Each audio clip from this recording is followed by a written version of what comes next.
Hi, I'm Rob, I have Brick and Mouth Syndrome, and you've read the title, I'm bringing it back. Imaginary festival lineup of Reddit. So, I fucking hate that, I need to find a new way to intro this. If you've never seen this before, hi, I'm a twat that talks about people's lineups that they make. I think they'd be great at festivals. The Download Festival Reddit board is a good hub for this. They often put up lineups that they wish they could see, and I go through them and say if they feel like a download and if I'd go.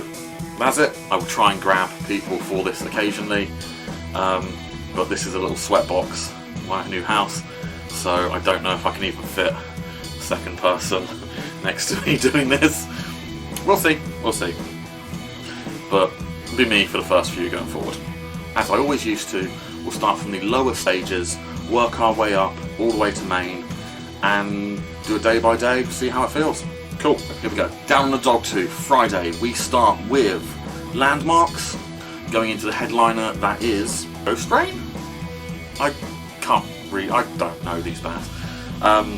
Dogtooth, obviously, hard for me to gauge on it because it's not, a lot of it isn't really shit I'm into, but the logo looks like it fits. So far so good, doing well mate. Going on to the Avalanche stage, which is obviously more my thing, fucking look at me. Cold Years, I assume it'd be Movements, then Citizen, into Frankie Aero and Future Violence. Sounds great so far, everyone loves a bit of Frankie Aero, especially the emo kids. And headlined by AFI. I can't see anything wrong with that one. As an Avalanche stage in general, that makes sense. AFI headlining, there are more well-known bands, got that classic hit to them. And if we're trying to step Download away from being classic heavy, this is a good way to do it. Opus stage, day one, we have Blues Pills,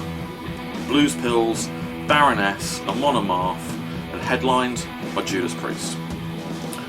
Personally, I don't think Judas Priest would headline the second stage. They would fill that classic headline slot on the main stage. Granted, I thought they were fucking boring when I saw them at Bloodstock, but realistically, on everything they've done, the history they have, and the name that they would bring to the festival, they should be headlining main. Onto the main stage, this is where it gets quite tasty. We have Bob Vylan into Code Orange, into Denzel Curry, and then we have the logoed bands, Enter Shikari, Run the Jewels, and Rage Against the Motherfucking Machine. Now, I think that's good enough just on the headline itself. Bob Vylan is brilliant, absolutely stonking band to start on. Code Orange, it makes total sense. Denzel Curry I've never heard of, so I'm going to have to go check them out. Shikari, Jules, Rage is a decent lineup. You've got enough of a mix there for everyone. No one should have an issue with it. And there is stuff on the other stages there that they could go see instead if 90s super left-wing nu metal is not their jam. At which point I sort of question why they're a Download festival. So day one is starting amazingly and I really like it. For day two now, back to the Dogtooth stage, we have Better Lovers into the headline of Periphery. Makes total sense. I don't really know how else to go with this one. It's not much to say when there's two bands down on there. Then on to the Avalanche stage. We have Soft Cult into Counterparts, Comeback Kid, North Lane, and the headline act of Bury Tomorrow. It's solid. This person is really nailing the Avalanche stage already so far, and I have no issue with what they're doing. Can't see a way that tweaking that would make it any better. Moving up onto the Opus stage now, we go into Siva, followed by Breaking Benjamin, and the headline acts, or the logoed acts, of Papa Roach and Five Finger Death Punch. I think you should swap Papa Roach and Five Finger, personally. I would probably say just get rid of Five Finger, because they're kind of shit, but that's just me. Some people would want them up there and say they deserve it. I think Papa Roach deserve it more. So we'll go on to the main stage now. The Chats into the Menzingers, which I think are a brilliant band, the Interrupters and Creeper. I'm not a massive fan of Creeper. I don't see why people keep rating them so highly, I think they're kind of boring. Now the headline acts, the logoed acts of Turnstile into The Offspring and then Green Day. I don't really see an issue with this. It's kind of awkward when Offspring and Green Day could both fill that headline slot.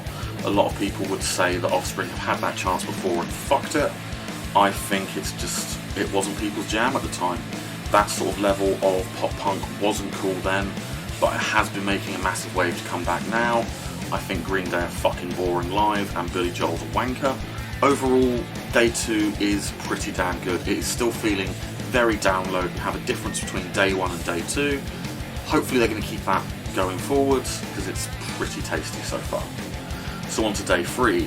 Down on Dogtooth we have Conjurer into Zeal and Ardour. I've got zero issues with that. Conjurer would deserve a high slot on Dogtooth stage, and Zeal and Ardour, again, should be up there. So over onto the Avalanche we have Spanish Love Songs into Chunk, No Captain Chunk, Basement, Against Me, and the logoed act of Bowling for Soup. It makes total sense. Bowling for Soup would be at the level where they're there. Due to their history and everything else, they could possibly be on second, but I think giving them the headline slot on the Avalanche makes way more sense. So on second we have Silverstein. I do not like these guys, they're fucking boring. Once hailed as a new Nirvana for this generation, they're really not that good. Into Poppy. YouTube celebrity, sort of. I don't think she's really that good. Odd, kooky, fun, but no. Then the logoed acts of Spirit Box into While She Sleeps. Honestly really good, but people will argue that Sleeps should possibly be higher up on the main stage. I'm not entirely convinced of that at this point. I think headlining second would be the best opportunity for them to try and earn that point, but Spirit Box again, it's female fronted I believe, so they should possibly deserve this one. Amy Lee this year going on about, kind of needing female main sort of thing sometime soon. Well, these guys aren't at that point yet. It's good to see them getting the rating that pumps them up that bit higher. They do deserve it. They are a very good band. Then on to main stage we go. We have Thornhill, Loathe, good band. Killing Joke, classic band. Bad Omens, I can see them deserving that slot. So we'll go on to the logoed acts. We have Sleep Token, I think they're fucking boring. Into Royal Bloods, decent one. I know the missus will be happy about that. And the headline act for that Sunday, we have The Cure. The fact that Robert Smith and his band of goths have not been at Download before is frankly disturbing. You would have thought for the 20th anniversary you would have got these guys maybe there. Instead we had Metallica 2 times because of how their tour lined up, but realistically The Cure should have headlined a Download festival by now. They're a lot of people's first introductory goth band into getting to the scene. We'll look back now at the headliners exclusively. Day 1 Rage Against the Machine, Day 2 Green Day, Day 3 The Cure. That is an absolute blinding Download festival. If those 3 were announced before anything else, that would be an instant buy. That is a beautiful Download lineup. Granted, all of them would now classify as a more older act, but I do believe with the subs underneath them, that could draw in the younger crowd. That's a damn good lineup. Yeah, I would really like to see that one. It's amazing. If you got any input on this one, let me know. I'm sure you can find this over on the Download Reddit board. Feel free to go over there and make your own. I'm Rob, I have Brick and Mouth Syndrome, and